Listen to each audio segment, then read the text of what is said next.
Goeiedag, ek groet jou in die kosbare naam van Jesus Christus.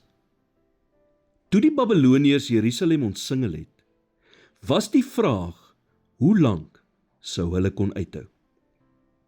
Dit is waaroor die Babiloniërs bly wonder het.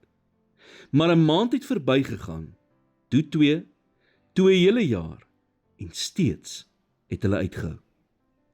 Die geheim van Jerusalem se oorlewing het gelê in 'n 533 meter watertonnel, wat koning Hiskia laat grawe het, van 'n fontein buite die stad, onder deur die stadsmuur, na 'n reservoir binne in die stad genaamd die Poel van Siloam.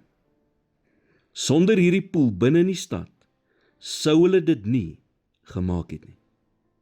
Hierdie is egter nie net nog 'n Bybelverhaal nie, maar daar is 'n belangrike les om hieruit te leer.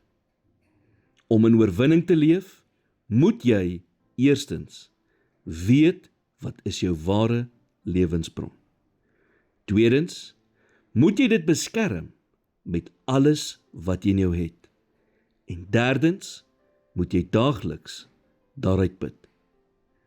As jou sekuriteit, jou krag, jou selfwaarde of jou strategie vir jou lewe uit enige ander bron as God kom, stel jy jouself oop vir aanvalle deur die vyand. Alles wat jy in hierdie lewe nodig het, kom van God.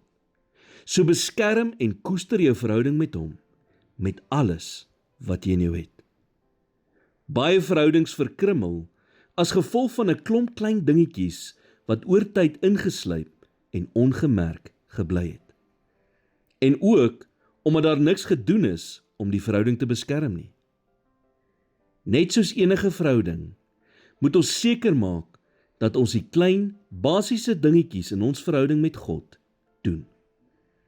'n Dag sonder om Bybel te lees en te bid, mag dalk klein lyk, maar klein dingetjies tel op, en voor jy jou oë uitvee, het jy heeltemal weggedwaal, en is jou verhouding met God nie wat dit was nie.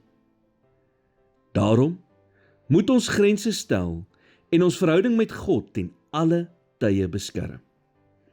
Ons moet die tyd wat ons saam met God het beskerm, sodat niks en niemand tussen ons en God kom nie. Jy sê dalk, wel, sover doen ek goed, en ek bid of lees nie regtig Bybel nie. Wel, miskien het die ware toets nog nie vir jou gekom nie. Wanneer dit aanbreek, sal jy sonder 'n gevestigde bron meer sukkel en minder slaag.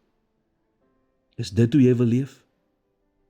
Indien nie, is die woord vir jou vandag in Openbaring 22 vers 17. En laat hom wat dors het kom, en laat hom wat wil, die water van die lewe neem, verniet. Here, ek is so dankbaar om in 'n verhouding met U te kan staan. Ek erken U vandag as my ware lewensbron. Help my om hierdie verhouding te beskerm met alles wat ek in my het. In Jesus naam bid ek dit. Amen.